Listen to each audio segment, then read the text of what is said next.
사헌납 8호 대통령 탄핵 사건의 제3차 변론기일을 진행하겠습니다. 변론 등의 속기와 녹취에 관한 내규 3조 1항에 따라 앞으로 별도의 지시가 없더라도 속기사항은 변론 전부에 대해서 속기를 하십시오. 당사자와 대리인의 출석을 확인하겠습니다. 청구인 측에서 소추위원 나오셨습니까? 김희수 변호사님, 송도환 변호사님, 법무법인 LKBN 파트너스 이광범, 장순욱, 김현근, 성관정 변호사님. 예. 그 다음에 이공의 김선유 변호사님, 시민의 김남준 변호사님, 그 다음 도시의 이금규 변호사님, 다산의 서상범 변호사님, 클라스 한결의 박혁, 이원재, 김진환 변호사님, 세록의 전형호, 황영민 변호사님, 그 다음에 김정민 변호사님, 피청구인 본인 나오셨습니까? 그 다음에 대리인으로 조대현 변호사님, 배보연 변호사님, 배진환 변호사님, 도태우 변호사님, 서성근 변호사님, 청령의 윤갑근 변호사님, 삼승의 김계리 변호사님, 에이스 최거훈 변호사님, 선정의 차기환 변호사님, 정상명 변호사님, 그 다음에 송진호 변호사님, 이동찬 변호사님, 혹시 소개 안 된 분이 있습니까? 진행 순서를 말씀드리겠습니다. 지난 기일 이후 제출된 서면을 확인하고 증거 정리를 한 다음에 채택된 증거에 대한 증거 조사를 하는 순서로 진행하겠습니다. 그에 앞서서 피청구인 본인께서 소추 사유에 대한 의견 진술을 희망하신다면 발언 기회를 부여하겠습니다. 어느 정도까지 말씀드려야 될지 모르겠습니다만은 양해해 주시면 제가 일어나서 할까요? 좋으실 대로 하십시오. 그러면 마이크가 이러니까 제가 앉아서 하겠습니다. 편하실 대로 하십시오. 제가 오늘 처음 출석을 했기 때문에 그냥 간단하게만 말씀을 드리겠습니다. 여러 가지 헌법 소송으로 업무도 과중하신데 또 저의 이 탄핵 사건으로 또 이렇게 고생을 하시게 해서 먼저 우리 재판관님들께 송구스러운 마음입니다. 저는 철들고 난 이후로 지금까지 또 특히 공직 생활을 하면서 자유민주주의라는 신념 하나를 확고히 가지고 살아온 사람입니다.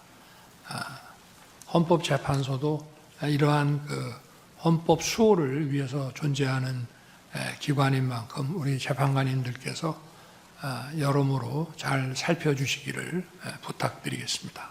또 필요한 상황이 되거나 질문이 계시면은 말씀드리도록 하겠습니다.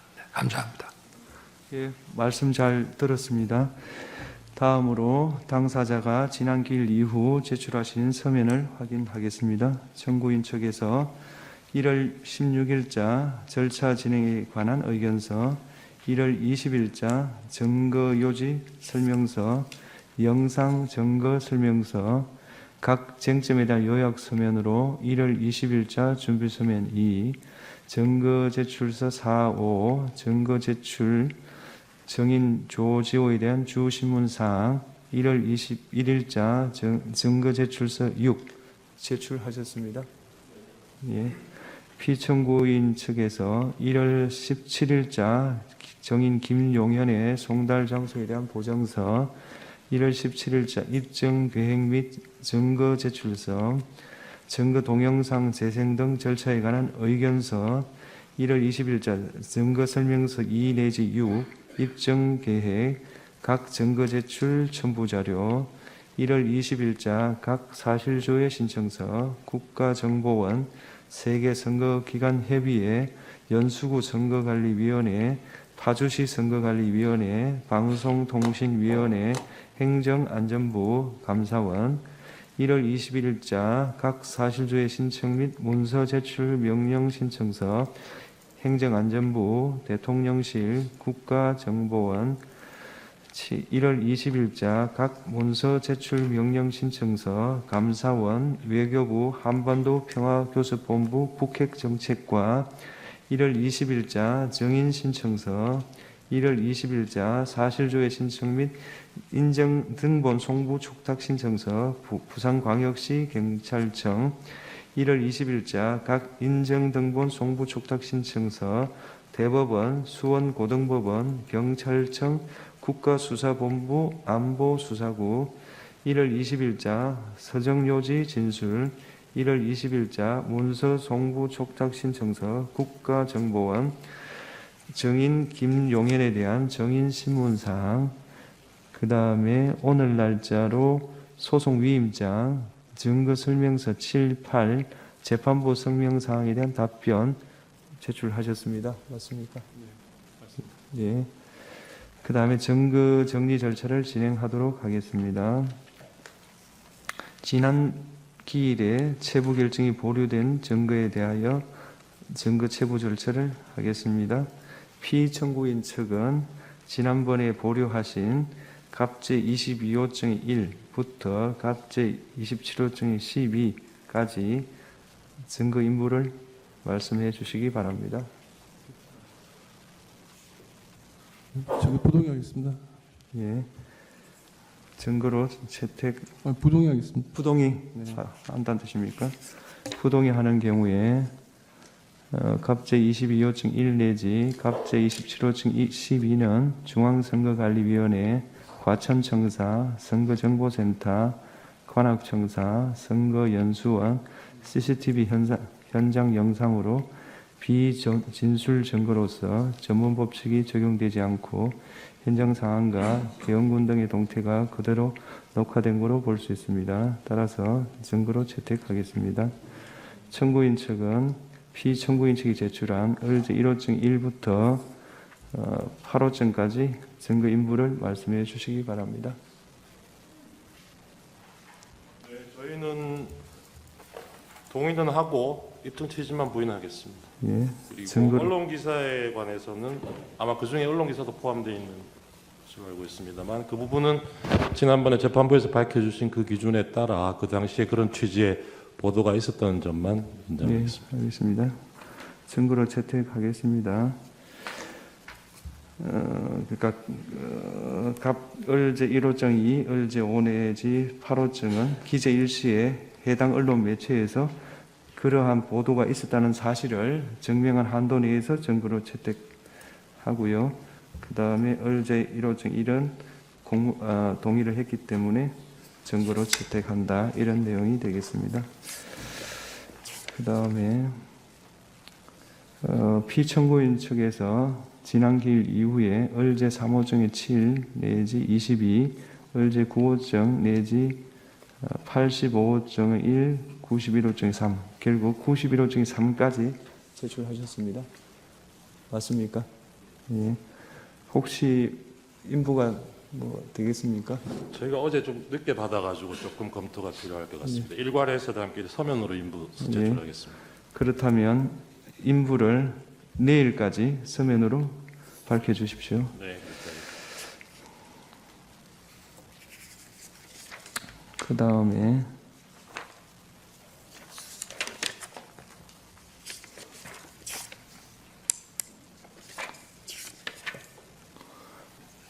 그 11조 가겠습니다.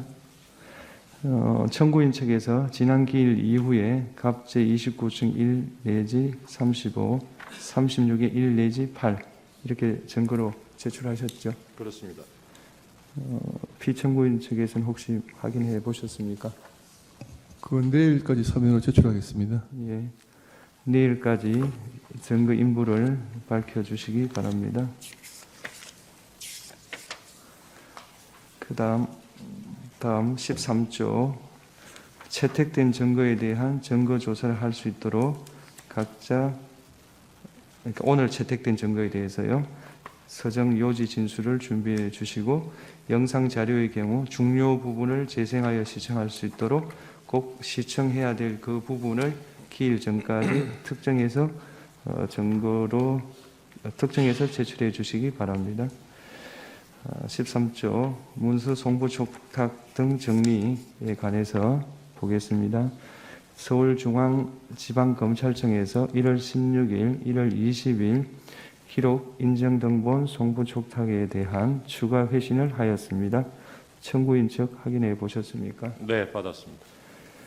그 다음 피청구인 대리인께 1월 16일 국가정보원 국가사이버안보센터 대통령실을 상대로 문서 송부 촉탁을 했고 선거관리위원회를 상대로 사실조회 신청을 했고 모두 채택해서 송부했습니다. 1월 17일 날요. 그 다음에 피청구인 측에서 1월 20일자로 아까 말씀드린 대로 사실조회 신청서, 그 다음에 사실조회 신청 및 문서 제출 명령 신청서, 그 다음에 1월 20일자로 문서 제출 명령 신청서, 1월 20일자로 사실조회 신청, 인정등본 송부 촉탁 신청, 1월 20일자로 인정등본 송부 촉탁, 1월 20일자로 문서 송부 촉탁 신청서 제출하셨습니다. 이에 대하여 재판부 평의 결과 우선 행정안전부에 대하여 국무회의록 작성 여부 등을 묻고 관련 자료를 제출하는 내용의 사실조회 신청 및 문서 제출 명령 신청을 사실조회로 일괄하여 채택합니다. 이상민 전 장관에 대한 송달 장소를 묻는 행정안전부에 대한 사실조회 신청을 채택합니다. 대통령실에 대해서 국무회의록 작성 여부를 묻고 관련 자료를 요청하는 사실조회 신청, 문서 제출 명령 신청은 사실조회로 일괄하여 채택하겠습니다. 국가정보원에 대한 사실조회 신청 중 조회상 1, 2번, 즉 국가사이버안보센터장, 선거관리위원회 사이버보안관리점검 실무 책임자의 각 성명, 송달 장소를 묻는 부분을 채택합니다. 그 나머지 부분은 어제 증거가 주로 많이 신청되었기 때문에 재판부 평의를 거쳐서 다음에 채택 여부를 결정하겠습니다.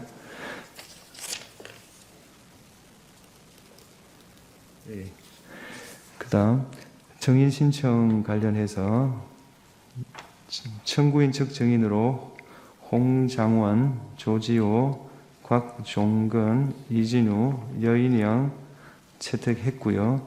피청구인 측 정인으로 김용현, 그 다음에 김현태를 채택했습니다.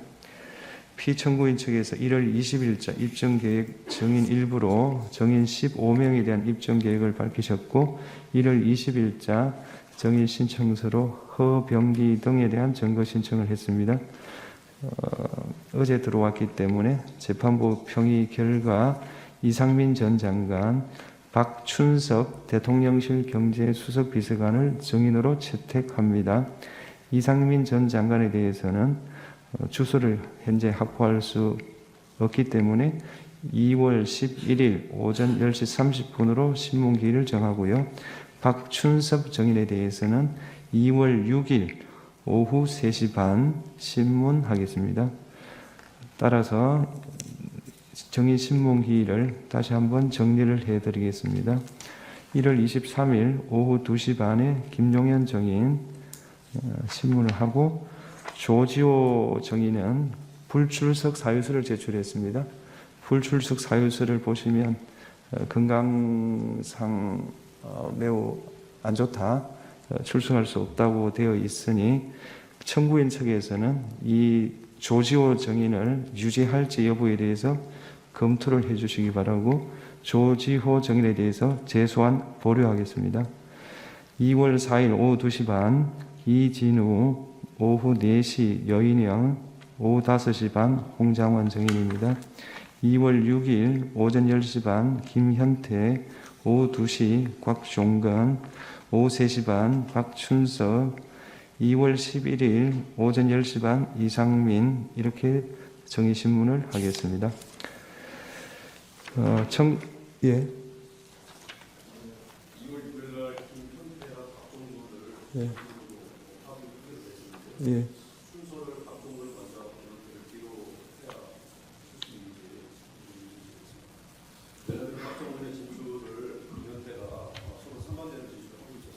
박정훈이 주고 김현태가 그 박정훈의 진술에 대해서 어떤 반대 내용을 진술을 할 것이기 때문에 그거는 좀 힘들 것 같고요. 그걸 감안해서 주신문 반대 신문을 하시면 좋겠습니다. 송달 문제가 그렇게 쉽게 좀 잘 해결이 안 돼서 그렇습니다. 2월 4일 정인신문을 위한 신문 사항을 청구인 측에서는 1월 30일까지 제출해 주십시오. 2월 6일 정인신문을 위한 정인신문 사항을 2월 3일까지 제출해 주십시오.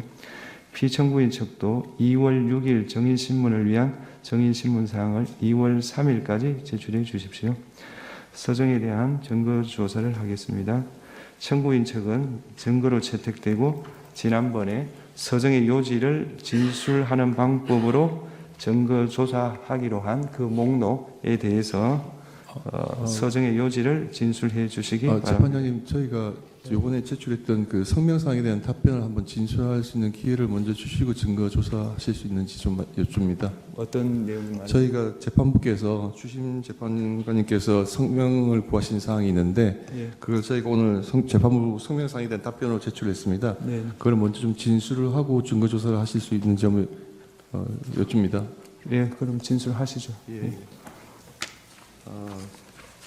지난번 변론 2차 변론기에 주심 재판관님께서 성명을 구하신 사항에 대해서 답변드리고자 합니다. 전번 답변서 3에 기재됐던 내용 중 포고령 1호의 작성 경위, 포고령에 기재된 국회 및 지방의회의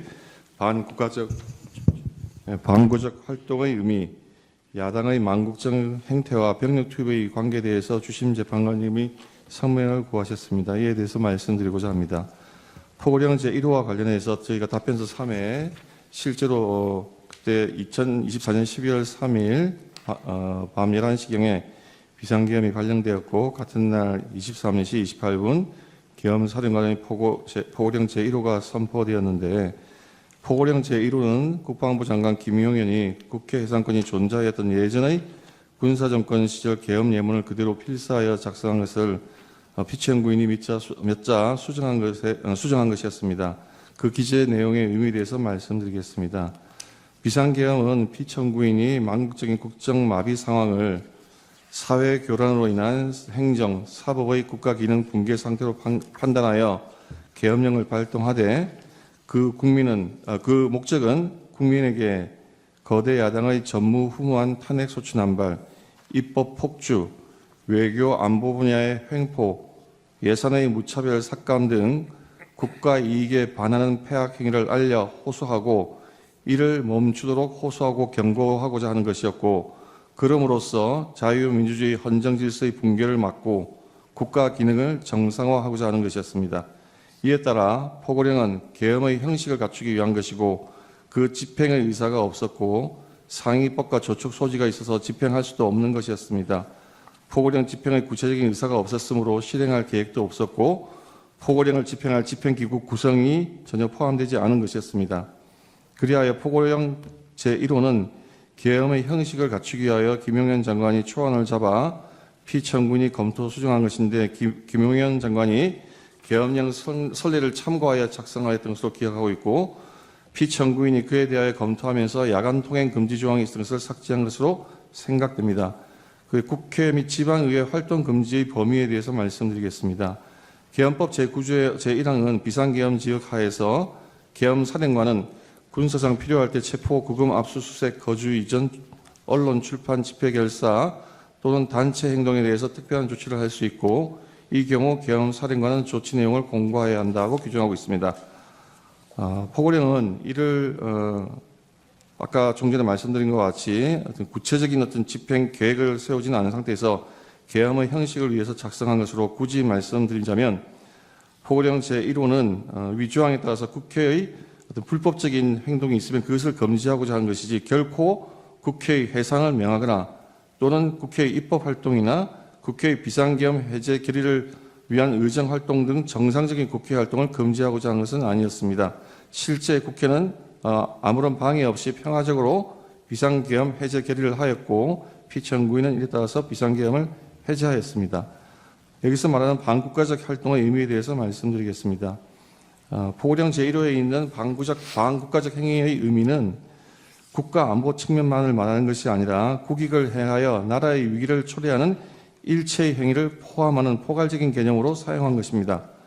구체적인 예를 들면 거대 야당이 북한이나 중국의 입장에 동조하여 국가의 안보에 위해를 초래하는 외국인의 간첩 행위를 처벌하는 법률 개정을 반대하는 행위, 국가 안전 확보를 위해 하는 각종 법률을 제정하거나 또는 안보를 위한 규정의 폐지 행위, 국가 안보를 제외하는 외교 안보 정책, 국가 안보 예산 삭감을 통해 국방력 약화 기도, 기타 에너지 안보 위협하는 행위 등을 들 수 있습니다. 그 구체적인 예를 들면 야당의 간첩죄 규정 개정 반대로 인해서 국가 안보나 국가 핵심 산업 기술 유출을 방지하는 것에 심각한 차질을 빚고 있습니다.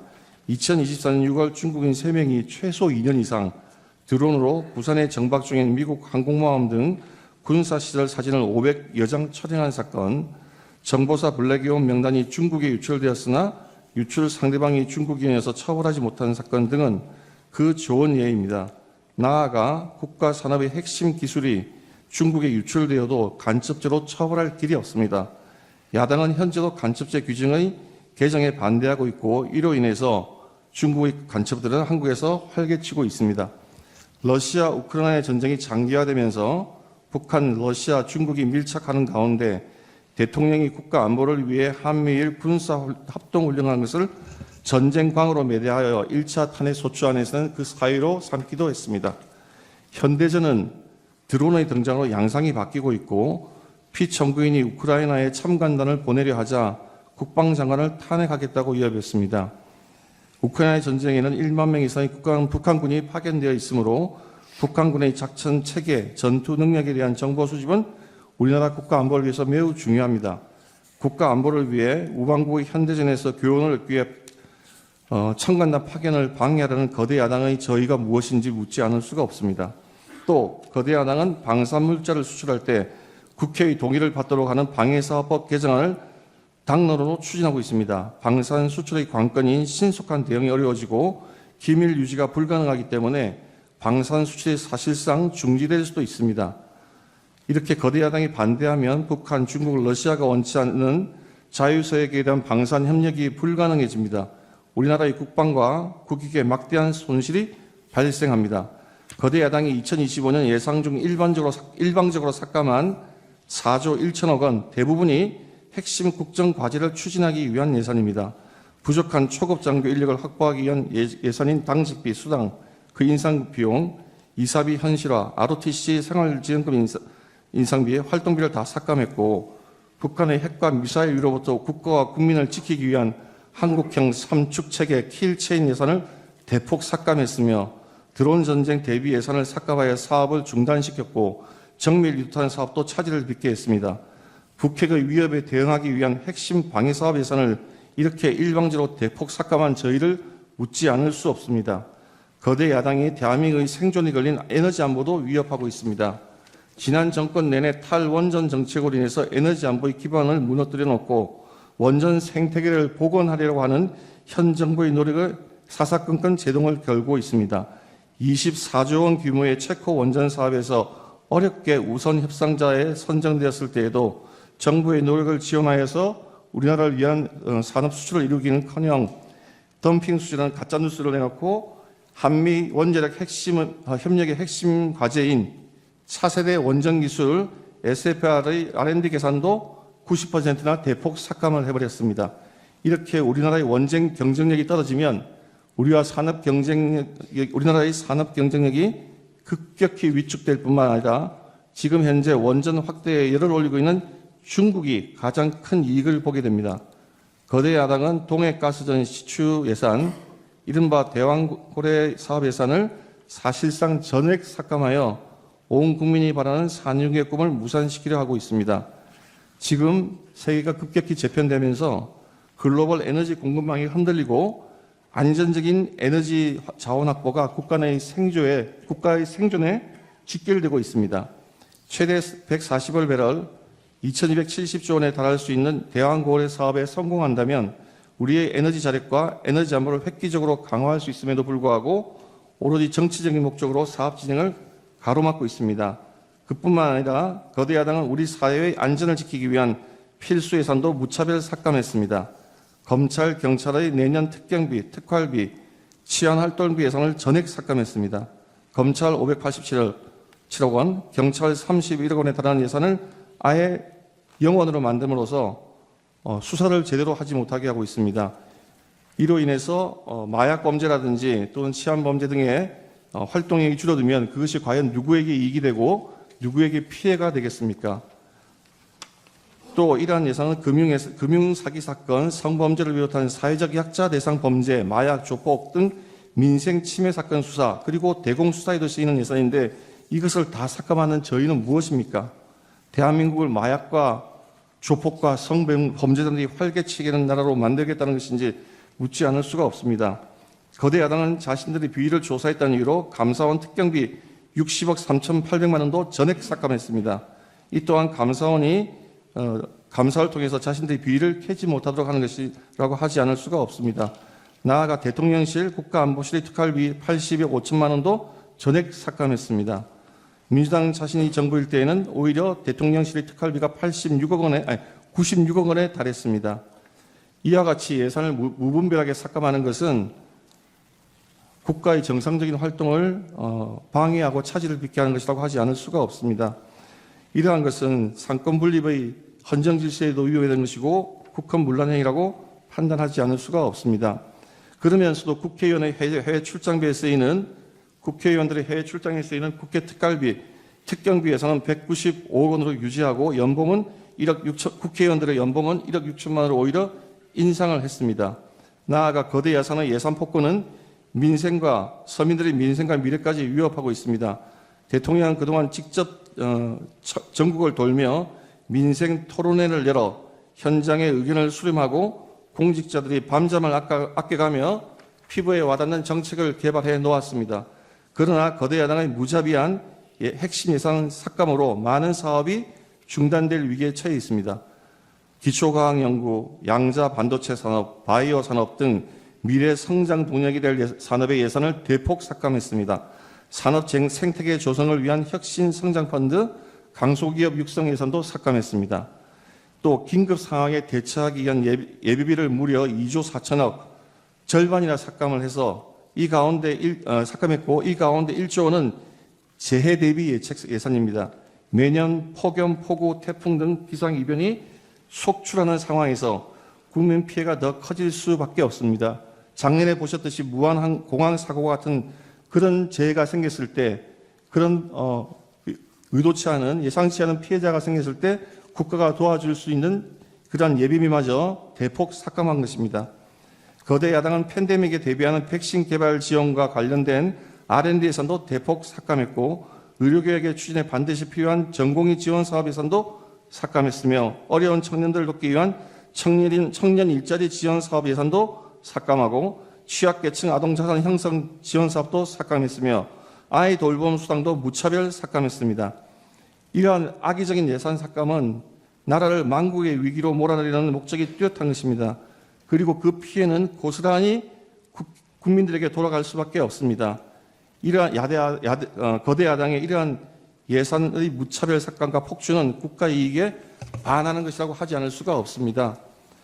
그다음 망국적 행위를 알리는 것과 병력 투입의 관계에 대해서 말씀드리겠습니다. 저희가 소규모이지만 병력을 국회에 투입한 이유도 거대 야당의 망국적 행태를 국회와 국민들에게 직접 알리고 계엄 선포 방송을 본 국회 관계자들과 시민들이 대거 몰릴 것에 대비해서 질서를 유지하기 위한 것이지 국회를 해산시키거나 기능을 마비시키려고 하는 의도는 아니었습니다. 국회의 만행을 국민들에게 직접 알리기 위해 외 병력을 동원하여야 하는 구성명 사항으로 추측이 됩니다. 개헌법 3조에는 비상계엄의 선포와 동시에 계엄사령관은 계엄 지역의 모든 행정사무와 사법사무를 관장한다고 규정하고 있습니다. 따라서 계엄이 선포되면 질서 유지 업무는 계엄사령관이 관장하게 되고, 그렇기 때문에 이 사건 계엄 당시에도 많은 시민들이 몰려들 것이 예상되는 국회의 질서를 대비하기 위해 군이 보충적으로 인원을 파견하고 보다 많은 경찰이 그 외곽 경비를 하게 된 것입니다. 법조인 체포 주장에 대해서 말씀드리겠습니다. 청구인은 아직 이 법조인 체포에 대한 주장이 서면으로 정확하게 제출되지 않아서 정확한 답변은 다 말씀드리기 어렵습니다만, 청구인은 피청구인이 이 사건 계엄 당시 다수의 법조인을 체포하거나 체포하려 하였다고 주장하고 있습니다. 그러나 피청구인은 이 사건 계엄 선포 당시 결코 법조인을 체포 구금하라고 지시한 바가 없고, 실제로 체포된 법조인도 전혀 없습니다. 한동훈 여당 대표를 체포하라든지 우원식 국회의장을 체포하라고 지시한 바가 전혀 없습니다. 나아가 더더욱이나 한동훈 여당 대표를 사살하라고 하라는 그런 터무니없는 지시를 한 바도 없는데, 그런 황당한 가짜 뉴스를 가지고 탄핵 사유 사유로 주장하는 것은 그 부당성에 대해서는 더 말할 필요가 없다고 할 것입니다. 절차 진행에 대해서 말씀드리고자 합니다. 피청구인의 입장에서 가장 강조드리고 싶은 것은 이 사건 계엄 이전에 거대 야당의 횡포로 인해서 국정이 사실상 마비될 정도였다는 것입니다. 그 중에도 중요한 것이 민주당의 탄핵 소추의 남발입니다. 민주당이 탄핵 소추를 남발하여 얼마나 탄핵 소추를 남용하는지 여부가 쟁점이 될 것인데, 그것을 판단하려면 당연히 먼저 소추된 장관, 감사원장, 방통위원장에 대한 탄핵 사건을 심리해 보아야 그 결론이 나야 하지 않겠습니까? 사리가 그러함에도 지금 헌법재판소에서 대통령에 대한 탄핵 사건을 무조건 서두른 데 대해서 대리인들은 그 절차의 적법성과 공정성에 대해서 의문을 가지고자 있다는 것을 말씀드리고자 합니다. 결론적으로 피청구인들 대리인은 평소 헌법재판관인에 대해서 무한한 신뢰와 존경의 마음을 가지고 재판에 임하고 있습니다. 누가 뭐라 해도 헌법재판소는 이 나라의 헌법 그리고 민주적 기본 질서를 보위하는 최고의 보루입니다. 그와 같은 점을 감안하셔서 아무쪼록 재판연관님들 모두 명철한 지혜를 모아 공정하고 올바른 재판을 하여 주셔서 헌정 질서를 더욱더 확립하여 주시기 바랍니다. 네, 마칩니다. 예, 청구인 측은 증거로 채택된 지난번에 그 특정한 서정의 요지를 진술해 주시기 바랍니다. 네. 재판장님, 저희 실물 화상기를 좀 사용할 필요가 있어서 네. 자리를 좀 바꿔서 하겠다. 하십시오.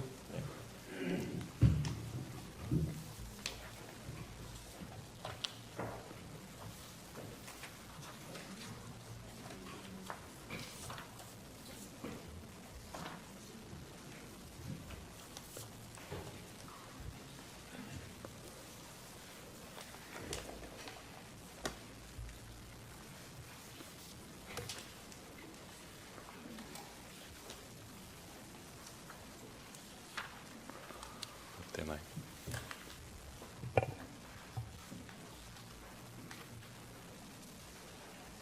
네. 저희 서증 요지 설명드리겠습니다. 저희가 어제 제출한 증거 요지 설명서 1 서면 같이 보시면서 참조해 주시면 되실 것 같습니다.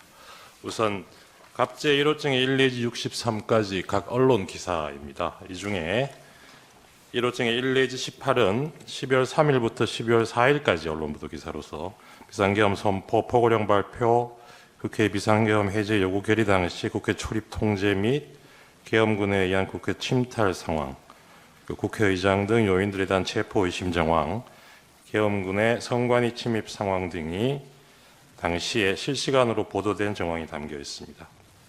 그리고 갑 1호증의 19 내지 41, 1호증의 46 내지 56, 1호증의 58, 1호증의 59 내지 63은 계엄 선포가 있은 후에 사후적으로 확인된 구체적인 중앙선관위 침탈 현황, 국회 침탈 현황, 요인 납치 계획, 개업 사전 모의 현황, 그리고 비상계엄에 앞서 이루어진 국무회의의 위헌 위법성 등을 보도한 각 언론 보도 기사입니다. 그리고 1호증의 42 내지 45는 12월 10일까지 언론 보도 기사인데, 여기는 위헌 위법한 계엄 선포로 인해서 국가 경제 질서가 큰 타격을 입게 되었다는 그런 위기 상황에 대한 내용을 담고 있습니다. 갑 2호증은 계엄사령관 포고령입니다. 이 헌법과 계엄법에 따르더라도 비상계엄 선포할 경우에 넘을 수 없는 내용들이 있는데 이 포고령에는 그런 내용들이 포함되어 있다는 취지입니다. 그리고 갑 3호증의 1 내지 7호증이 각 국회 회의록입니다. 서중별로 글씨가 좀 작게 보이긴 합니다만 주요한 부분 요약해서 말씀드리겠습니다. 3호증의 1은 2024년 12월 11일자 419회 국회 본회의 회의록입니다. 이 본회의 당시에 당시 국무총리 한덕수는 비상계엄에 앞서 열린 회의가 절차적 실체적 흠결이 있어서 국무회의로 볼 수 없다는 점, 그리고 회의록이 작성된 적도 없고 국방부 장관이 국무회의에서 계엄 필요성을 건의하는 등의 절차도 전혀 이루어지지 않은 채 비상계엄이 선포되었다는 점을 확인해 주었습니다. 잠깐 그 회의록 해당 부분을 보시면 7쪽, 8쪽에 한덕수 총리가 비상계엄 선포 전에 이 국무회의라고도 부를 수 없는 그 모임에서 참석자 전원이 비상계엄 선포를 반대하였다는 점, 그리고 그 외에도 여러 절차적 실체적 흠결을 가지고 있다고 생각한다, 이런 취지로 발언한 사실이 확인이 됩니다. 다음 8쪽 넘어가도 될 것 같아요.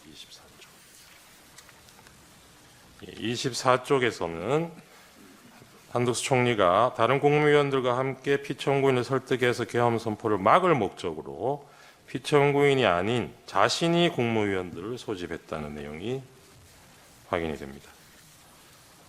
그리고 43쪽에는 이 당시에 계엄사령관에 대한 심의도 전혀 거치지 않았다는 의미 얘기하고 있습니다. 49쪽에는 결론적으로 이 비상계엄을 선포한 회의는 국무회의로 볼 수 없다고 생각한다, 이런 자신의 생각도 밝히고 있습니다. 61쪽입니다. 한덕수 총리는 국방부 장관이 국무회의 석상에서 계엄의 필요성을 정식으로 건의하지 않았고 정식 심의를 거치지도 않았으며 회의록도 작성된 바 없다고 밝히고 있습니다.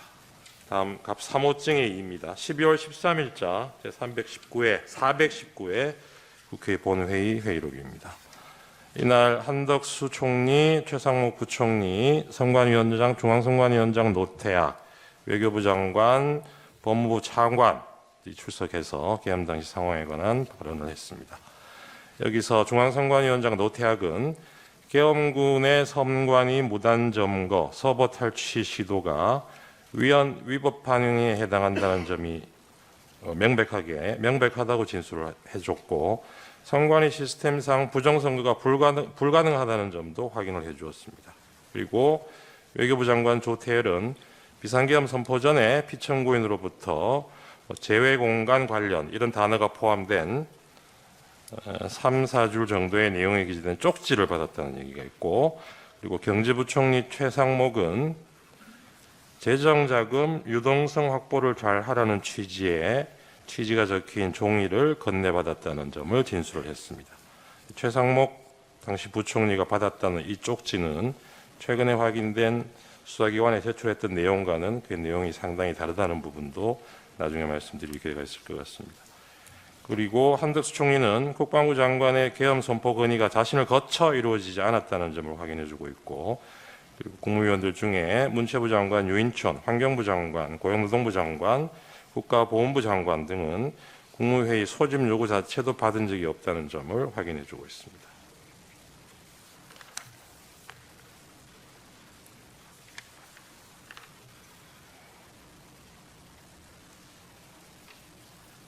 그 요약한 부분으로 가름을 하고, 이 부분은 3호증의 2는 이걸로 가름을 하겠습니다.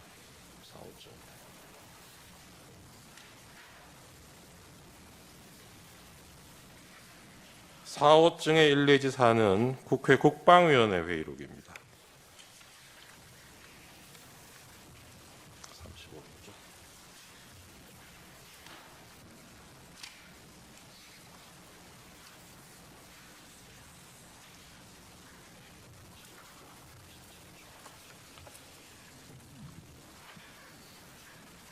사호증의 1은 2024년 9월 2일자 국회 국방위원회 회의록인데요. 이날은 당시 국방부 장관 후보자였던 김영현에 대한 인사청문회가 열린 날입니다. 이 자리에서 김영현은 국민이 계엄을 용납하지 않고 군도 따르지 않을 것이다. 계엄 문제는 시대적으로 맞지 않다.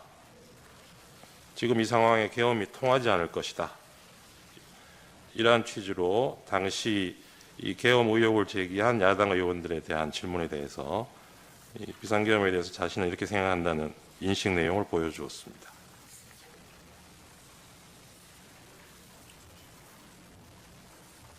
네, 그 내용 간단하게 지금 실문 화상기에서 확인하실 수 있습니다. 57쪽에도 같은 취지의 내용이 있습니다. 다음 4호증의 2입니다. 2024년 12월 5일자 비상계엄 이틀 후에 열렸던 국방위원회 회의록입니다.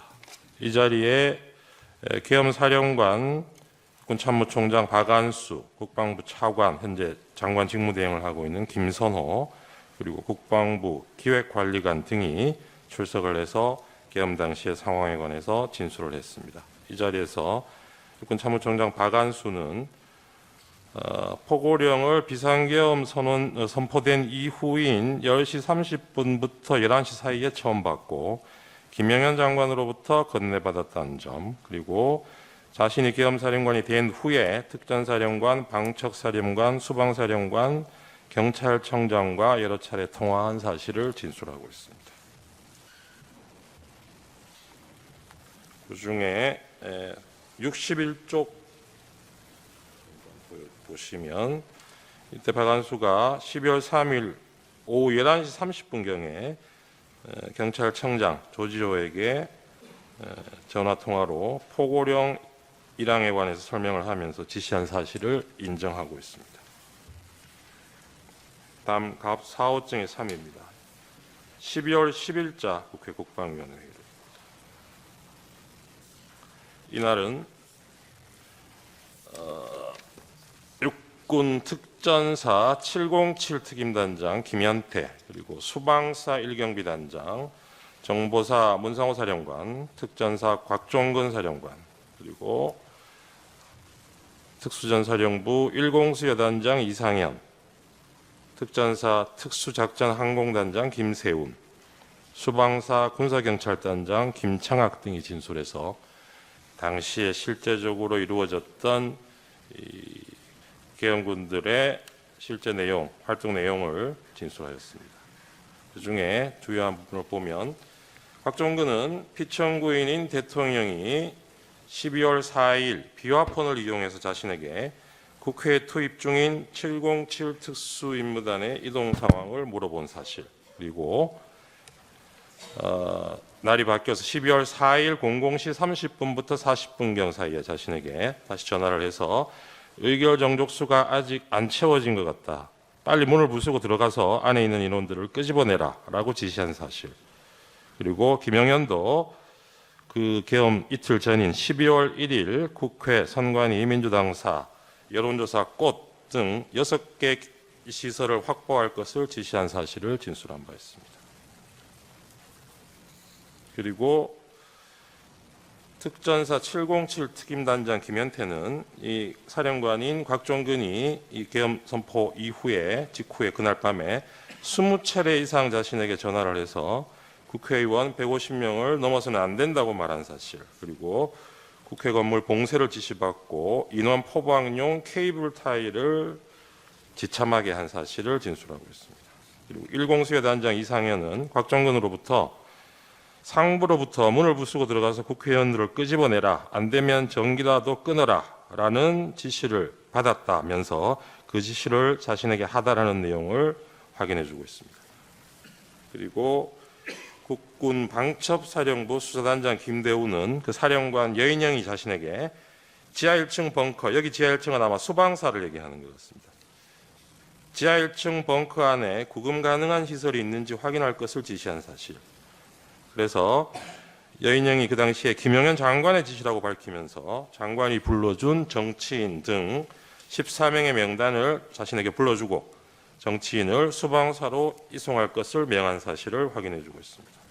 그리고 방첩사 군사기밀수사단 실장 노영훈 역시 여인영이 자신에게 이 비원 벙커가 구금 시설로 적당한지를 검토하라고 지시하였다는 사실을 확인해주고 있습니다. 다음 육군 수방사 이진우는 2024년 12월 3일 24시 자정에 피청구인 그러니까 대통령이 자신에게 전화해서 국회 상황을 확인하였다고 진술하고 있습니다. 자세한 내용은 페이지별로 요약을 되어 있는 서면을 참조해 주시기 바랍니다. 11쪽에 저희 준비한 서면 11쪽에 122쪽 잠깐 보시면 육군 특전사 특수작전 항공단장 김세우는 비행 제한 구역에 대한 헬기 승인을 당시 수방사 합동 방공 작전 통제소로부터 받는다는 점을 확인해 주면서 이 수방사가 보류를 하는 바람에 비행이 늦어서 결과적으로 헬기가 국회에 지연 도착했다는 사실을 확인해 주고 있습니다.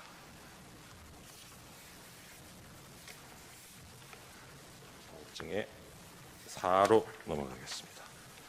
사호증의 4는 2024년 12월 11일자 419회 국회 국방위원회 회의록입니다. 여기 14쪽, 16쪽을 보시면 특전사령관 곽종근이 피청구인 그러니까 대통령이 계엄관리원 마지막 지시가 문을 깨부수고 들어가서 끌어내라 라는 것이었다는 점을 확인해 주고 있고, 그리고 국군 방첩사령부 법무실장 윤빈아는 이 성관이 압수수색에 대한 내용을 검토한 결과 포고령 발령 전의 행위를 이유로 압수 등 수사를 해서는 안 된다. 그리고 압수 절차 등을 하기 위해서는 최소한 범죄 혐의를 특정해서 정식적인 입건 그런 절차를 따라야 하는데 이런 절차를 거치지 않고 위법하게 증거를 수집하게 되면 나중에 처벌도 받을 수 있다. 이런 검토 결과를 보고한 내용을 확인해 주고 있습니다. 다음 갑 5호증의 1, 2 국회 행정안전위원회 회의록입니다. 5호증의 1은 그중에 12월 5일자 국회 행안위 회의록입니다. 이 자리에서 이상민 당시 행안부 장관, 조지호 경찰청장, 서울지방경찰청장 김봉식, 그리고 당시 국회 경비대장이었던 목현태, 중앙선거관리위원회 사무총장 김용빈 등이 계엄 당시 상황에 대해서 발언한 내용들이 있습니다. 우선 쪽수를 좀 보시면서 말씀드리겠습니다. 11쪽에 경찰청장 조지호가 12월 3일 비상계엄 선포 직후인 밤 10시 28분경에 서울경찰청장에게 국회 주변 안전조치를 강구할 것을 지시하고 5개 기동대를 배치하였다고 한 점이 확인이 됩니다. 그리고 같은 날 10시 46분부터 국회 내부 진입을 일시 통제했다가 11시 6분에 국회의원 등 관계자를 신분 확인 후 일시 출입 조치를 했다가 11시 37분 포고령에 따라서 다시 국회 출입을 전면 통제한 사실을 확인하고 있습니다. 그리고 12쪽입니다. 서울특별시 경찰청장 김봉식이 확인한 내용인데요. 포고령 공포 이후에 본청의 지침을 받아서 같은 시간입니다. 11시 37분부터 국회 출입을 전면 통제했고 12월 4일 01시 01분경 계엄 해제 의결 이후에 국회 사무총장의 요구에 의해서 1시 46분경부터 관계자 출입을 허용했다는 내용이 확인이 됩니다. 그리고 12쪽에서 13쪽 보시면 중앙선관위 사무총장 김용빈의 진술 내용인데요. 계엄 선포 직후에 계엄군 10명이 계엄 선포 직후인 10시 30분, 밤 10시 30분에 청사 내에 투입이 됐고 같은 시각 경찰 10여 명이 청사 정문 출입 통제를 실시하였다고 확인을 해주고 있습니다.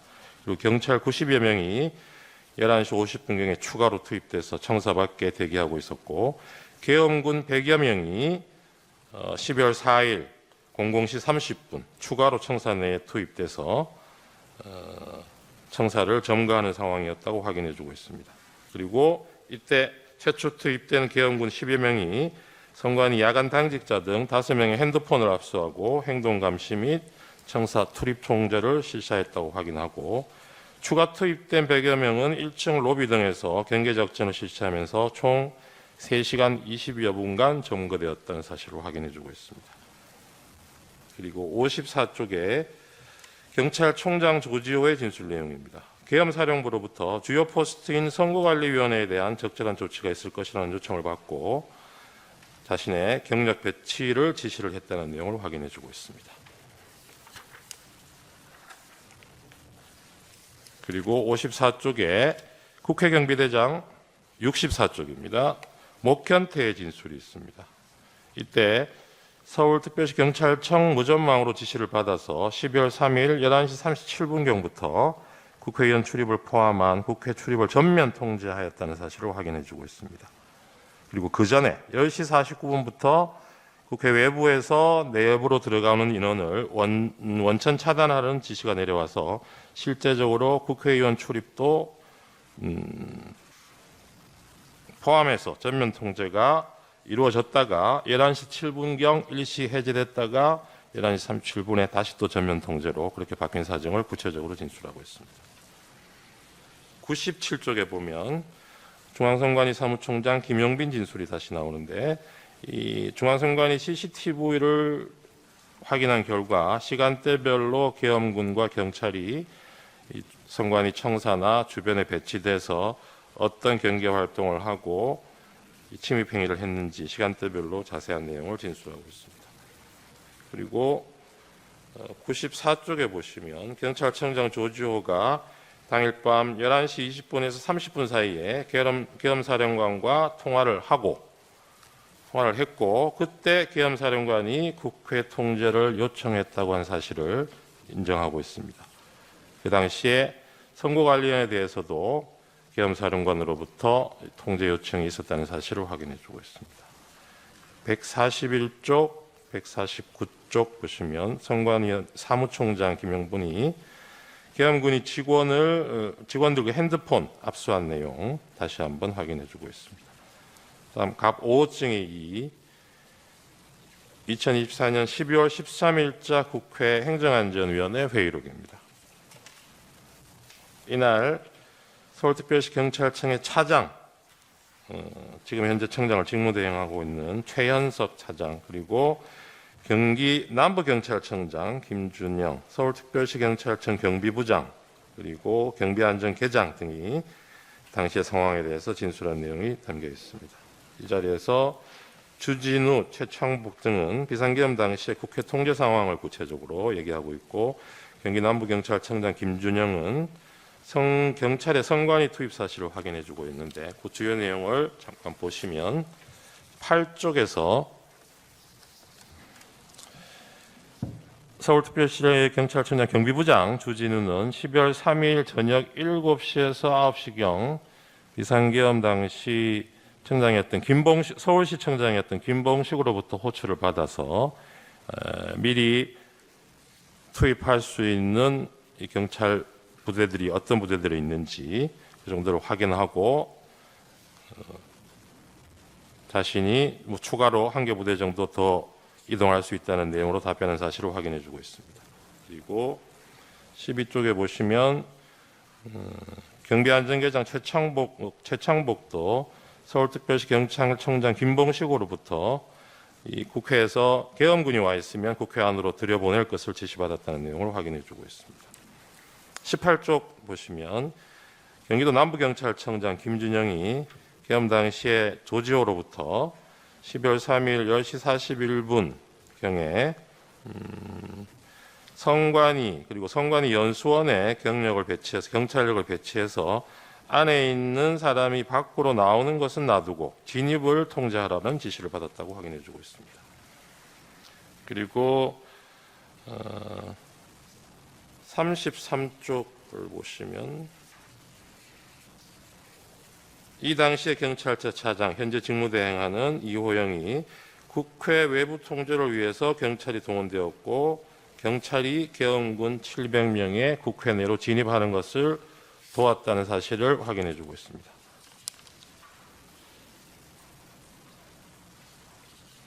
48쪽에 최창복의 내용이 진술이 있습니다만은 앞에 나왔던 내용과 중복되는 것이어서 이 부분은 넘어가도록 하겠습니다. 그리고 갑제 6호층의 1, 2, 3은 국회 법제사법위원회 회의록입니다. 6호증의 1은 2024년 12월 6일자 제19차 법제사법위원회 회의록인데요. 여기서 법원행정처장이 계엄 군사법원 설치를 위해서 법원 공무원 파견을 요청받은 내용을 확인해주고 있습니다. 그리고 갑 6호증의 2는 12월 9일자 제20차 국회 법사위 회의록입니다. 이 자리에서 법무부 장관 박성재, 경찰청장 조지호, 선관위 사무총장 김용빈 등이 진술을 했습니다. 여기서 주요 내용을 잠깐 보시면 41쪽입니다. 이 당시에 경찰청장 조지호는 방첩사령관이 자신에게 전화를 해와서 이재명, 박찬대, 전현희, 김명수 전 대법원장, 권순일 전 대법관 그리고 한동훈에 대해서 체포를 위한 위치 추적을 요청하면서 위치 추적을 해달라는 지시를 받았다는 점을 확인하고 있습니다. 45쪽에서는 선관위 사무총장 김용빈이 이 당시에 선관위 관계자들이 직원들이 내부에 감금되어 있다고 사실을 확인해주고 있고요. 67쪽, 68쪽에서는 역시 김용빈 사무총장이 계엄군이 당일 한 3시간 20분 동안 선관위를 불법 점거했고 야간 당직자 핸드폰 뺏긴 점 그리고 계엄군이 관제센터에 들어와서 서버 사진을 찍어갔다는 사실을 확인해주고 있습니다.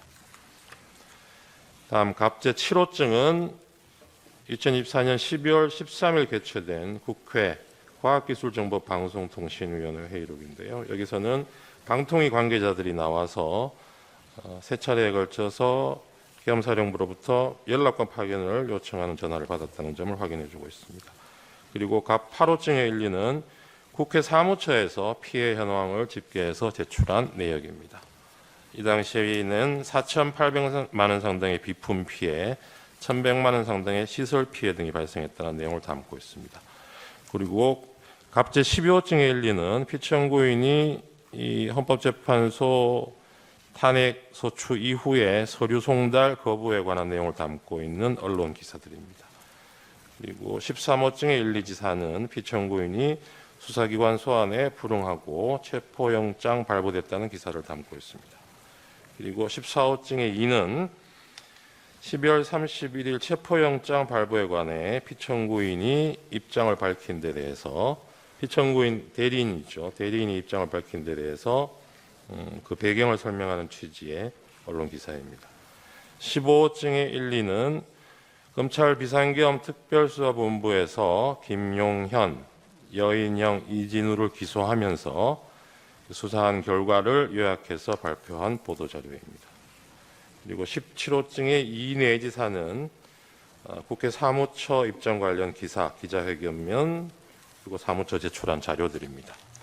이 17호증의 1로 저희가 제출했던 것이 국회 피해 상황 등을 담은 CCTV 영상인데 이 17호증의 2 내지 4는 이 영상과 관련해서 국회 사무총장이 그 내용을 설명하고 관련한 내용을 담고 있는 기사입니다.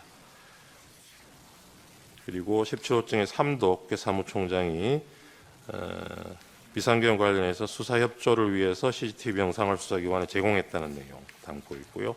17호증의 4는 국회 사무처에서 이춘석 의원의 요구 자료로서 제출한 내용으로 역시 비품 피해 현황, 설비 피해 현황이 있고 인적 피해 현황도 아울러 있다는 내용을 담고 있습니다. 그리고 19호증의 1, 2, 3, 4는 비상계엄 이후에 금융외환 시장의 변동성이 크게 확대되고 환율이 상승하고 불확실성 증가로 투자 심리 위축돼서 증시가 큰 폭으로 하락하고 있다는 계엄의 부정적인 영향을 다루고 있는 언론 기사들입니다. 그리고 갑 25증의 3 내지 5는 피청구인이 2025년 1월 1일 한남동 관저 앞에서 집회를 열고 있던 자신의 지지자들에게 전달한 새 인사와 관련해서 언론 기사 내용입니다.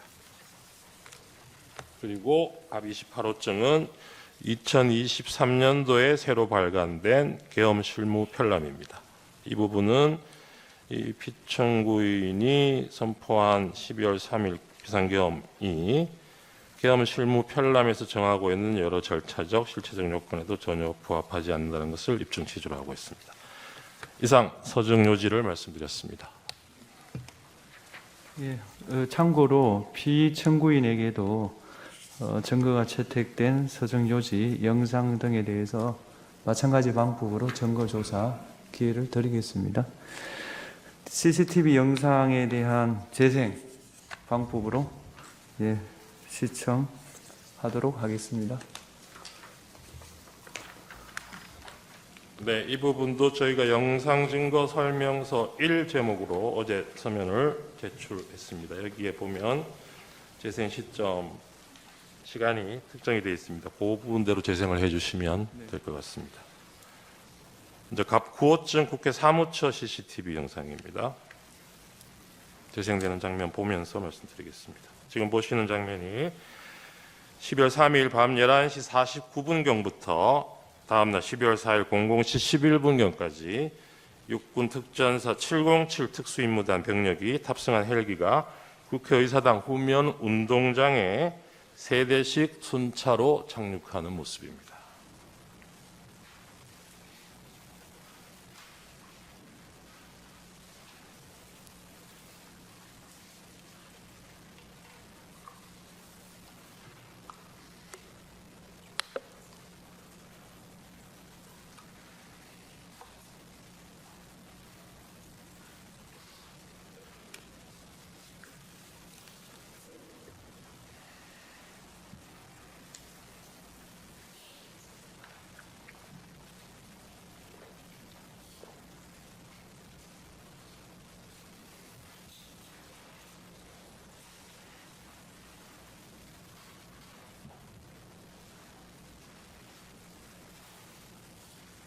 네, 다음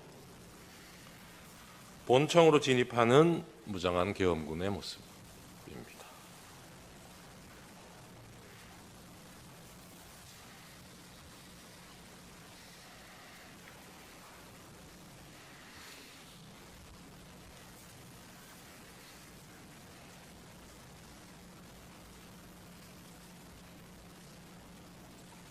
다음 12월 4일 00시 34분경에 707 특수임무단장 김현태를 포함해서 약 15명의 병력이 국회의사당 우측면으로 이동해서 미리 준비한 망치로 유리창 2개를 깨뜨리고 국회의사당 내부로 침투하는 모습입니다.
유리창을 깨고 들어가는 모습.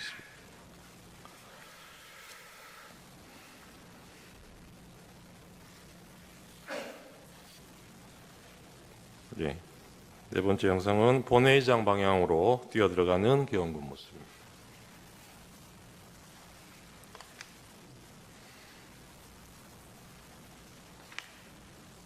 그리고 본회의장 앞장면인데 여기 국회 내 당직자, 보좌관 이런 분들이 계엄군의 국회의사당 진입을 막기 위해서 소화기를 분사하니까 이를 피하기 위해서 잠시 물러서다가 대치 상태를 계속해서 유지하고 있는 계엄군들 모습입니다.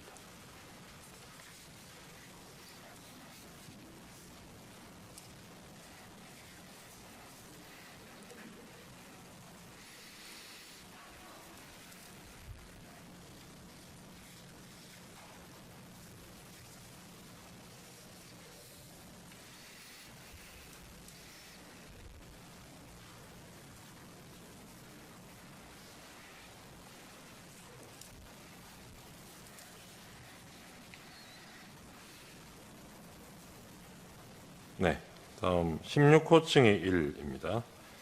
한남동 국회의장 공간에 계엄군이 출동한 장면인데요. 12월 4일 01시 42분경부터 04시 45분경까지 사이에 전체는 그렇습니다만 그중에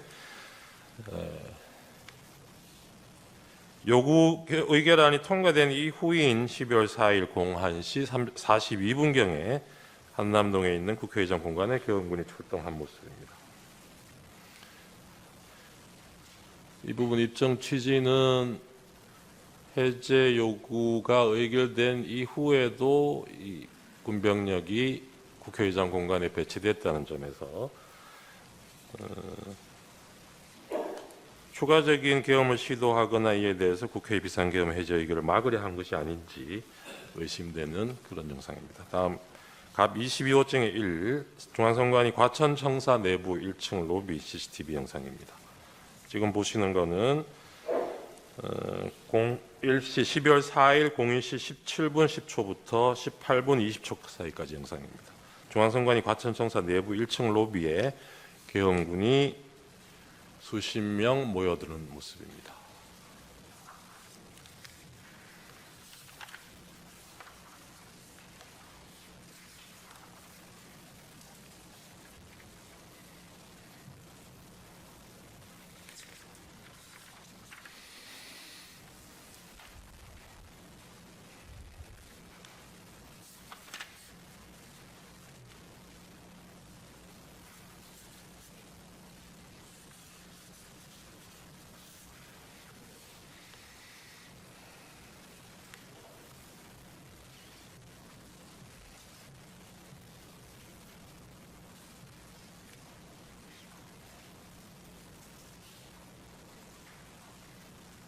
다음 갑 22호증 23입니다. 선관위 과천청사 내부 2호기 엘리베이터 CCTV 영상인데 여기 보시면 계엄군들이 권총을 소지하고 있는 장면이 확인이 됩니다.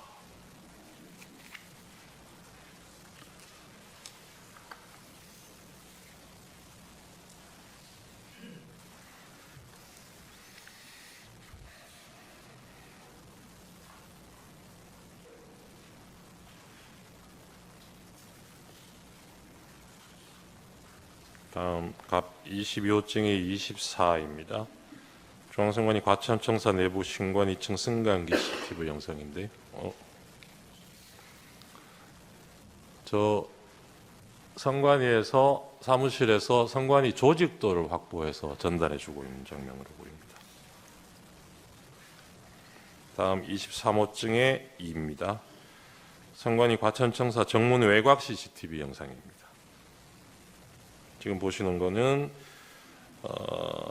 계엄 선포 직후인 그날 밤 10시 32분 58초부터 33분 44초 사이의 영상입니다.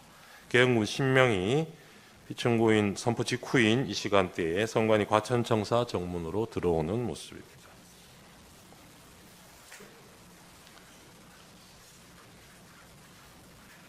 미리 준비되지 않았더라면 계엄 선포 직후에 4, 5분 후에 저렇게 바로 계엄군들이 선관위 청사로 진입할 수는 없었다는 취지입니다.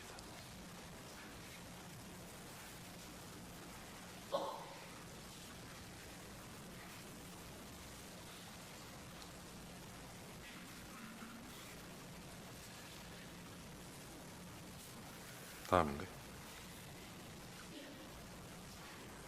과천청사 건물로 들어가기 위해서 이동하는 계엄군 모습입니다.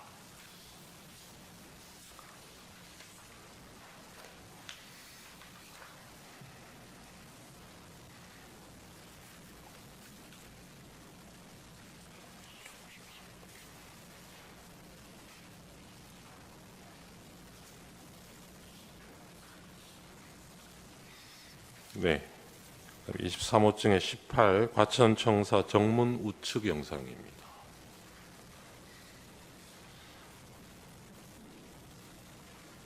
역시 같은 시간대 계엄 선포 직후인 10시 33분, 34분 사이에 선관위 과천청사 정문으로 들어오는 계엄군들 모습이 확인이 됩니다.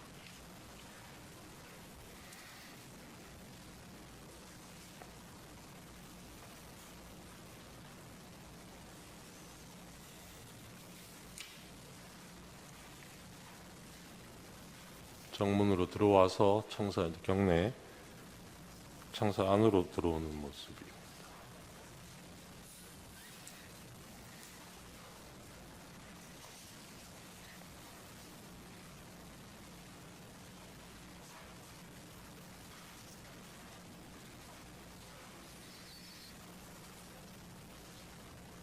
계엄 군인들이 좀 개인 화기들로 무장하고 있는 점도 영상으로 확인이 되고 있습니다.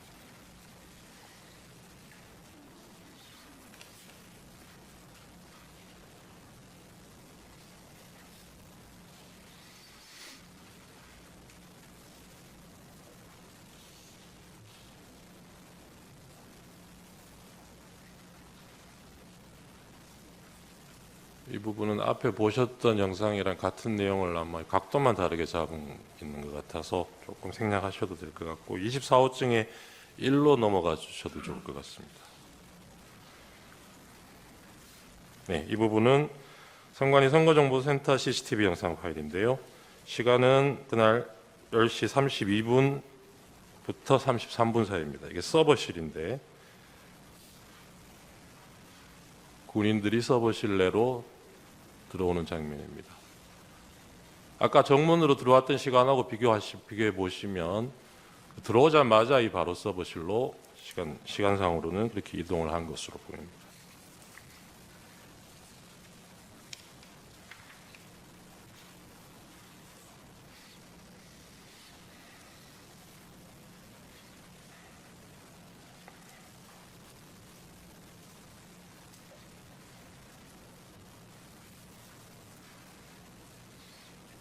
핸드폰을 가져가는 장면이 보입니다.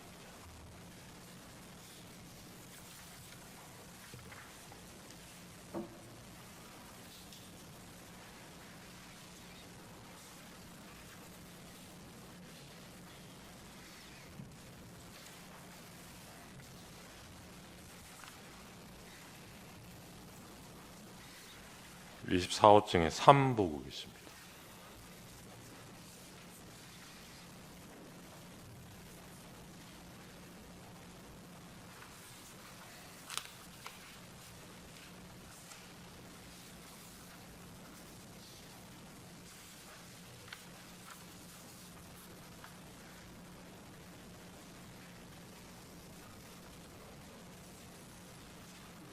직원 핸드폰을 넘겨받는 장면입니다.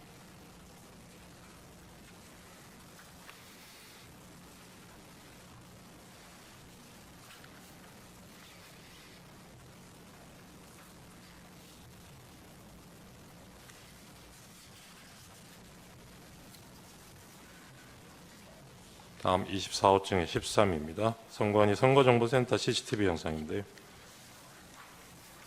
전산실 서버가 위치하고 있는 전산실 내부 모습입니다.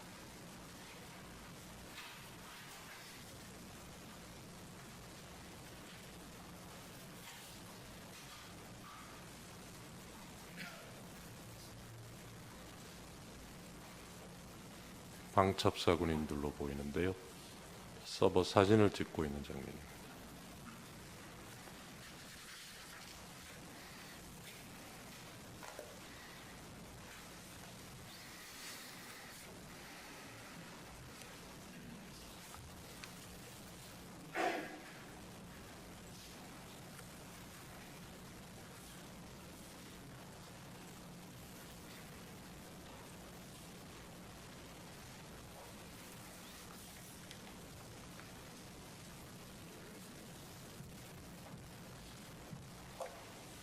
다음 파일로 넘어가 주셔도 좋을 것 같습니다. 갑 25호증에 사는 선관위 관악청사입니다. 여기 12월 4일 00시 29분부터 30분 사이의 영상인데요. 여기에서도 무장한 계엄군 수십 명이 관악청사로 진입하는 모습을 확인하실 수 있습니다.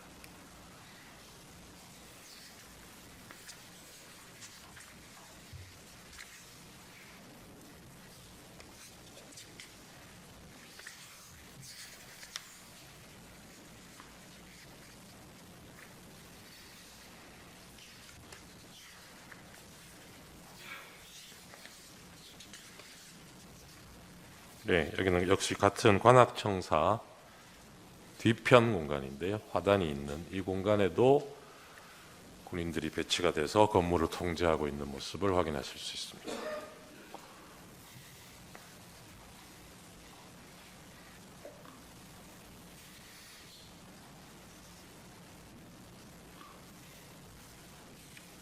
네, 다음 갑 26호증의 2입니다. 여기는 선관위 수원에 있는 선거연수원 건물입니다. 본관동 1층 현관 앞에 설치된 CCTV 영상인데요. 12월 3일 밤 11시 31분부터 32분 사이 영상입니다.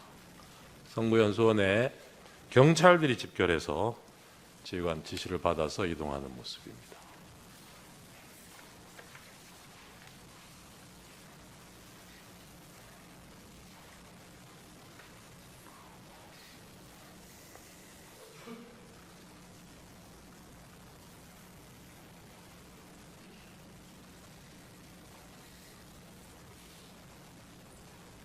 네, 다음 영상 넘어가 주셔도 좋을 것 같습니다. 26호증의 23, 같은 수원 선거연수원 정문 CCTV 영상입니다. 여기는 12월 3일 11시 36분 25초에서 45초 사이의 영상인데요. 이 주차장 입구에 경찰차와 경찰이 집결해서 다른 차량이 진입할 수 없도록 바리케이드를 설치하고 입구를 통제하는 모습을 확인하실 수 있습니다.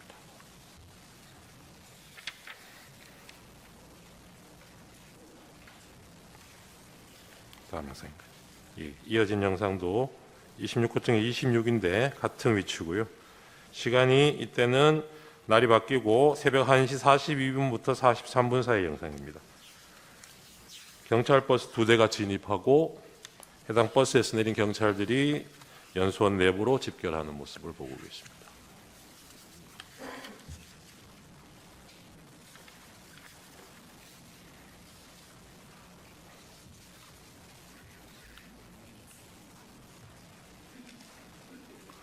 다음 넘어가셔도 좋을 것 같습니다. 26호증의 37입니다. 선거연수원 CCTV 정문 영상인데요. 날이 밝아오는 11월 4일 07시 12분 13분 사이의 영상입니다. 경찰버스 한 대가 선관위 선거연수원을 빠져나가고 있는데 그 이후에도 경찰차 한 대가 정문에서 대기 중인 모습을 보실 수 있습니다. 이상 영상 증거 설명을 마치겠습니다. 그 청구인 측에요. 한 가지 확인하겠습니다. 네. 아까 을호증, 을1호증부터 을8호증까지 증거 동의한다 하셨죠? 네, 그렇습니다. 입증 취지만 보이는. 그렇다면 제가 증거 채택 범위를 잘못 말한 것 같습니다. 아까 채택된 것에 더해서 을1호증의 3, 을2, 을3호증 1 내지 6, 을4도 추가로 채택합니다. 더 쉽게 말해서 을제 1호증 1부터 을8호증까지 다 채택한다. 그런 뜻이 되겠습니다. 이 채택된 서정과 영상에 대해서 피청구인 측에서 서정 요지와 영상 재생하십시오.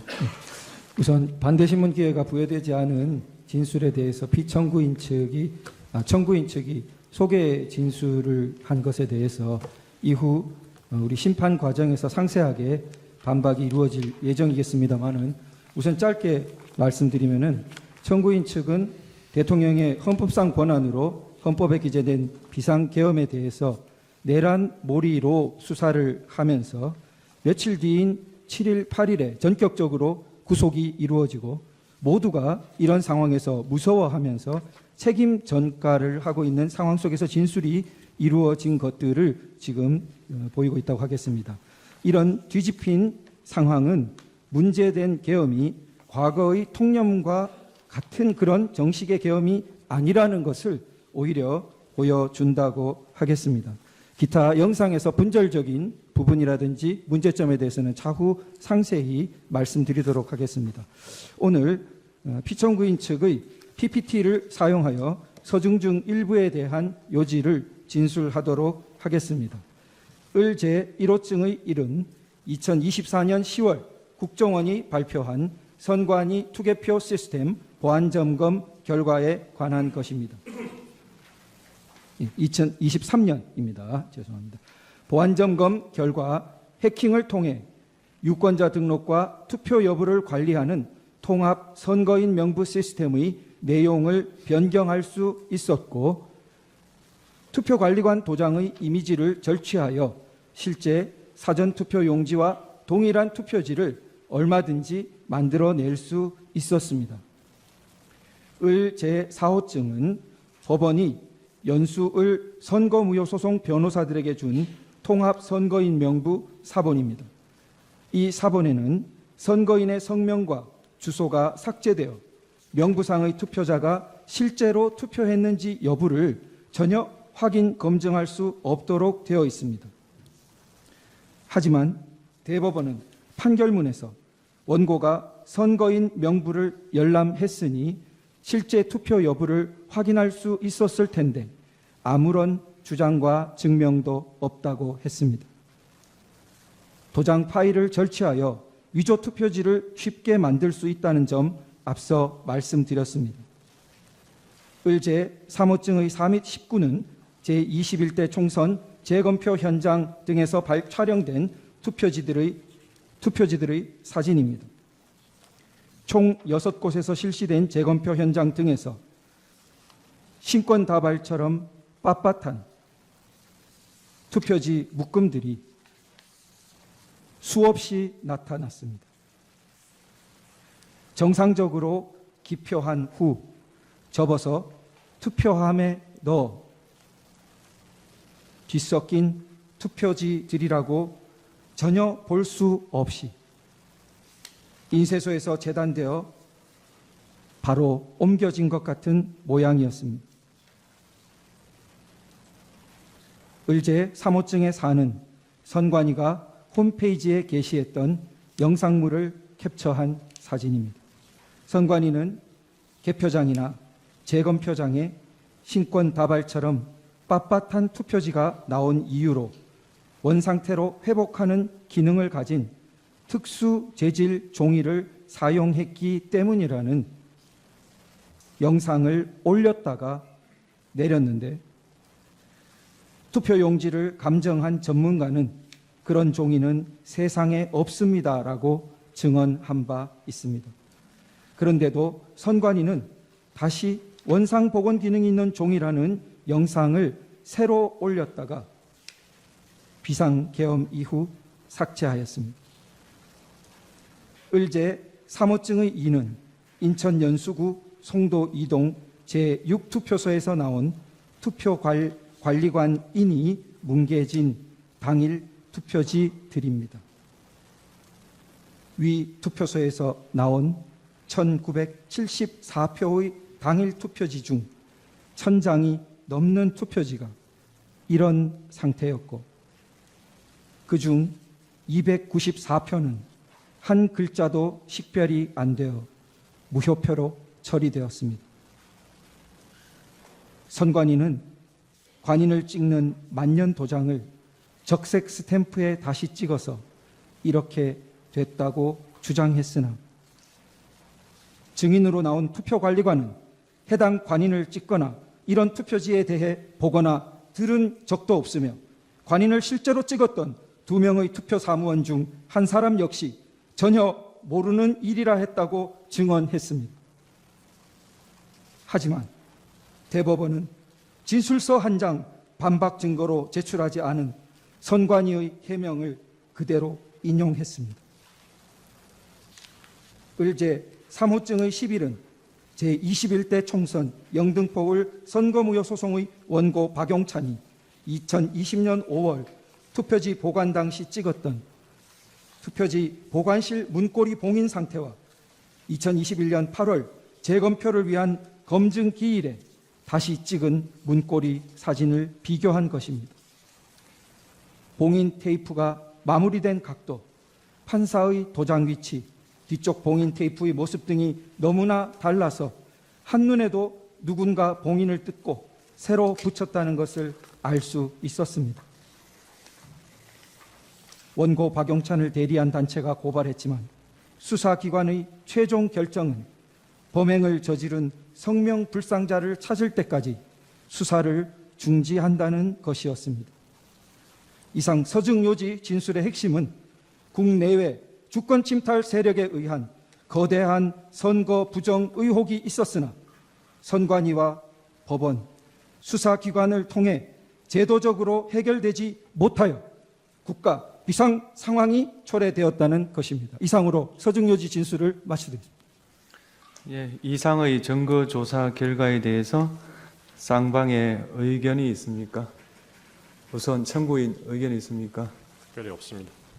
피청구인 의견이 있습니까? 예, 여러 가지 드릴 말씀이 있는데 잠시 휴정 후에 저희들 상세하게 말씀드릴 기회를 주시면 감사하겠습니다. 그리고 저희가 의제 83호증 동영상 부분이 있는데 재생할 수 있도록 허락해 주시면. 그거는 지금 증거가 채택이 안 되지 않았습니까? 그런데 지금 이제 동영상이 저쪽에서 그 재생이 됐기 때문에 공평하게 의미에서 아니 예. 그거는 공평한 거하고 다르죠. 증거 채택되어야 증거 조사를 할 수 있는 거는 법률에 속하는 거라서 그건 공평의 영역에 속하지 않습니다. 다음으로 피청구인에 대한 신문을 하겠습니다. 피청구인 본인께서는 그 자리에 계시면 되겠고요. 질문사항은 2개밖에 없습니다. 피청구인에게 진술 거부권을 고지해 드립니다. 질문 전체에 대해서 또는 개개의 질문에 대해서 진술을 거부할 수 있습니다. 오늘 피청구인 신문이 예정돼 있지 않았던 상황으로 알고 있는데요. 제가 지난밤에 그 오늘 발언 기회를 줄 수 있느냐 협의할 때 분명히 말씀드렸습니다. 재판장께서 하시면 제가 2가지만 아는 대로 묻겠습니다. 말씀을 드리겠습니다. 네네. 네. 첫 번째 질문은 국가 비상 입법기구 관련 예산을 편성하라는 쪽지를 기획재정부 장관에게 준 적이 있으십니까? 저는 이걸 준 적도 없고, 그리고 나중에 이런 계엄을 해제한 후에 한참 있다가 언론에 뭐 이런 메모가 나왔다는 것을 기사에서 봤습니다. 근데 그 기사 내용도 조금 부정확하고, 그러면은 이거를 만들 수 있는 사람은 국방장관밖에 없는데, 국방장관이 그때 이제 구속이 돼 있어서 구체적으로 확인을 못했습니다. 그런데 그 내용을 보면 좀 그 내용 자체가 좀 서로 좀 모순되는 것 같기도 하고, 그런데 하여튼 뭐 그 부분에 대해서는 그렇습니다. 뭐 자세하게 또 물어보시면은 제가 아는 대로 답변을 드리겠습니다. 예. 2번째 질문, 마지막 질문 드리겠습니다. 본인께서는 이진우 수방사령관, 곽종건 특전사령관에게 계엄 선포 후 계엄 해제 결의를 위해 국회에 모인 국회의원들을 끌어내라고 지시한 적이 있으십니까? 없습니다. 네. 예, 그러면 마치겠습니다. 오늘 변론은 이것으로 마치고 양측 대리인께서 추가로 하시고 싶은 말씀이 있으십니까? 우선 청구인 대리인 있으십니까? 네. 피청구인 측은 지난 2차 변론에서부터 다양한 부정선거 의혹에 대해서 제기하고 있습니다. 그리고 어제 오늘 선거 부정 논리를 뒷받침하는 다수의 증거와 증인도 신청했습니다. 하지만 대법원 및 사법기관 판단을 통해서 모두 근거 없는 주장으로 판단된 사안들에 대한 것입니다. 저희 청구인 측 대리인단은 피청구인 측의 선거 부정에 관한 주장은 아무런 근거가 없을 뿐만 아니라 이 사건 탄핵 심판의 쟁점이 아니라고 생각합니다. 가사 선거 부정이 있다고 해도 피청구인이 비상계엄을 선포한 것, 병력을 동원해서 국회에 침입한 것 등 이 사건 소추 사유를 전혀 정당화시킬 수 없습니다. 선거 부정의 사유는 피청구인 스스로 발표한 계엄 선포 사유에도 등장하지 않았습니다. 계엄 선포 도발에 실패한 이후에 비로소 자신의 행위를 정당화하기 위해서 그런 사유로 등장한 것입니다. 사실 선거 부정을 저지를 수 있는 가장 큰 위험을 가지고 있는 존재는 선거관리위원회가 아닙니다. 그보다 더욱 큰 힘을 가지고 있는 기관, 행정부이며 국가정보기관이며 이들을 지휘하는 대통령입니다. 중앙선거관리위원회를 독립된 헌법기관으로 만든 것은 대통령과 행정부 그리고 정보기관으로부터 선거관리의 독립성을 보장하기 위한 취지였습니다. 지금의 상황은 오히려 선거 부정의 위험이 더욱 더 큰 기관이 선거 부정을 막고 방어하는 기관에게 선거 부정을 저질렀다고 비난하는 형국입니다. 이 사건 탄핵 심판은 수많은 국민들이 듣고 바라보고 있습니다. 그래서 피청구인 측의 기이한 부정선거 주장을 그대로 방치하기는 어렵습니다. 국민들에게 미치는 해로운 영향 때문입니다. 선거 공정성은 우리 민주주의의 생명이며 핵심입니다. 그것을 함부로 쓰레기통 속에 구겨 넣는 주장을 방치한다면 우리 민주주의도 어느 순간 같은 운명에 처할 수밖에 없습니다. 우리 대한민국의 민주주의 헌정 질서를 보호할 필요가 있는 것입니다. 사람이 가득 찬 극장 안에서 불이야라고 소리치면 수많은 사람을 해칠 수 있습니다. 현재 대한민국의 국가적 혼란 속에서 선거 부정의 음모론은 우리 공동체 자체를 파괴할 수 있습니다. 최근 서울 서부지방법원에서 발생한 폭도들의 만행은 이와 유사한 무책임한 주장들이 초래한 결과라고 할 것입니다. 존경하는 재판장님, 재판관님, 선거 부정론은 사법부와 검찰의 판단까지도 믿지 못하며 객관성이 없는 무리한 의혹을 제기하는 집단의 일방적 주장입니다. 이 사건 탄핵 심판의 쟁점이 아닐 뿐만 아니라 탄핵 심판 이후 오랫동안 대한민국 민주주의를 해칠 수 있는 무책임한 주장입니다. 더 이상 선거 부정의 의혹 제기 그리고 그와 관련한 증거 신청은 적절하게 제한해 주실 것을 요청드립니다. 이상입니다. 예, 피청구인 하시고 싶은 말씀. 재판장님, 저희 청구인 증인 신문 방식에 대해서 한 말씀. 네. 다음 기일부터 이제 관련자들 증인 신문이 이루어질 텐데 김영현 증인은 뭐 변론으로 하더라도 나머지 증인들의 경우에는 피청구인이 군통수권자 지위에 있으면서 선언했던 이 계엄 선포 당시에 피청구인으로부터 여러 국회, 특히 국회 계엄 해제 요구 의결을 방해하기 위해서, 저지하기 위해서 구체적인 지시를 받았던 사람들이 여러 사람 있습니다. 이런 사람들이 증인을 하게 될 텐데 피청구인이 앞으로도 이제 심판정에 출석을 하게 되면 그 면전 상태에서는 사실대로 진술하기가 좀 어렵지 않을까 걱정이 됩니다. 그런 점을 고려하셔서 피청구인을 퇴정한 상태에서 신문이 이루어지게 해주시거나 그것이 어렵다면 적어도 피청구인과 증인이 직접 눈을 마주치지 않을 수 있도록 가림막 같은 걸 설치한 상태에서 증인 신문이 이루어질 수 있도록 해주시기 바랍니다. 예, 재판부 평의를 거치겠습니다. 피청구인 측 하시고 싶은 말씀 있으십니까? 탄핵 재판이라는 게 형사 소송 절차 준해서 하는 것이고 또 제가 지금 직무 정지된 상태이기 때문에 어떤 영향력도 행사할 수 없습니다. 그리고 이 사건 내용을 제일 잘 아는 사람은 바로 피청구인인 대통령 저 자신입니다. 그래서 그런 주장은 좀 이해가 좀 안 되고요. 아까도 이런 부정선거 의혹이 음모론이라고 하시고 계엄을 정당화하기 위한 거라고 사후에 만든 논리라고 하셨는데 이미 계엄을 선포하기 전에 이런 여러 가지 어떤 선거의 공정성에 대한 그 신뢰에 좀 의문이 드는 것들이 많이 있었고 또 2023년 10월 국정원의 그 선관위 그 전산 장비의 아주 극히 일부를 점검한 결과 문제가 많이 있었기 때문에 부정선거 자체를 색출하라는 것이 아니라 선관위의 전산 시스템을